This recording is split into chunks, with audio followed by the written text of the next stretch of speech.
All right, today we're going to dive into a set of ideas that they might just change how you see absolutely everything. We're talking about a perspective that takes our most basic assumption about life, that we're just living in the world, and flips it completely on its head. So let's just start right here, with a feeling I think we all know. Have you ever felt like you're just a pinball in a machine? Like you're a victim of circumstance, just being pulled along by life with no real control. It's that classic feeling that things are happening to you, not because of you. Well, the source material we're digging into today makes a really bold claim. It says that feeling, as real and as heavy as it can feel, it's a profound illusion. We're not victims at all. We are something else entirely. To really get this, we've got to start by pulling back the curtain on what our source calls the great illusion. We're going to explore what it says is our actual true nature. Okay, so at the very heart of this whole thing is a radical redefinition. The source suggests that God isn't some old man in the sky, but is simply the life force that animates everything in existence. And if that's true, then that life force is also you. There's literally no separation. So the big question is, if we're all connected, why on earth does it feel like we're so separate? Well, the source points a finger at two major culprits that build this illusion. First, there's fear. It keeps us feeling small and cut off. And then there's conditioning from society, constantly telling us we're just individuals competing against each other.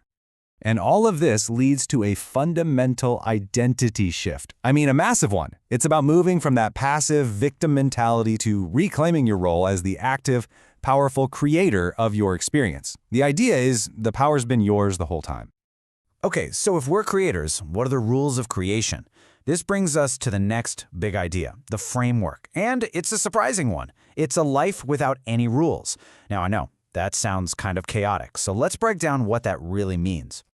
So in this worldview, there's no divine checklist, no cosmic must-dos or must-nots.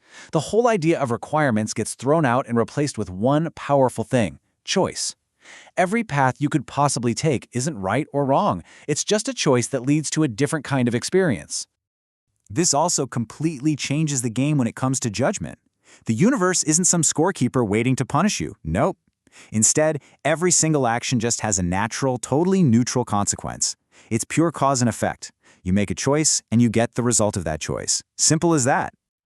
So what's the whole point then? The source suggests life isn't about passing some big test. It's about exploration. It's about experiencing and expressing every single facet of who you are. There are no good or bad choices, ultimately, just different ways to experience life. Okay, so if we're creators in a world of pure choice, how does it actually work? Like, what's the step-by-step process for creating our reality? Well, the source gives us a super clear four-step mechanism for exactly that. As you can see, it's a flow from the inside out, from invisible to visible. It all kicks off with your deepest intentions and beliefs.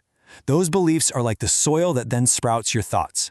Your thoughts, when you have them enough, get shaped into the words you speak. And finally, your words guide your actions out in the real world. Let's just trace that creative pipeline one more time. It starts with belief. What you truly believe to be true, that's the seed. That belief then creates consistent thoughts. And if you think about something long enough, you're going to start talking about it, right? And what you talk about all the time, that shapes what you actually do. And what you do, day in and day out, becomes your life experience.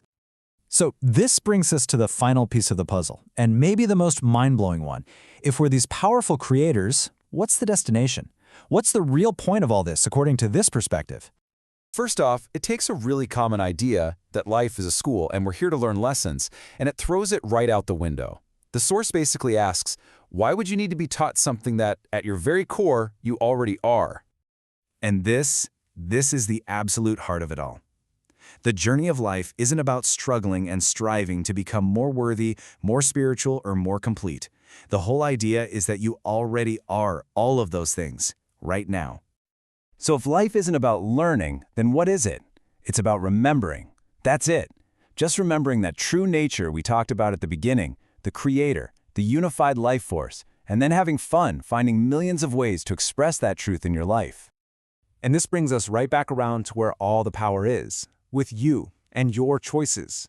If the whole point is just to remember and express who you really are, then everything boils down to one simple but incredibly powerful question. So what will you choose to remember today?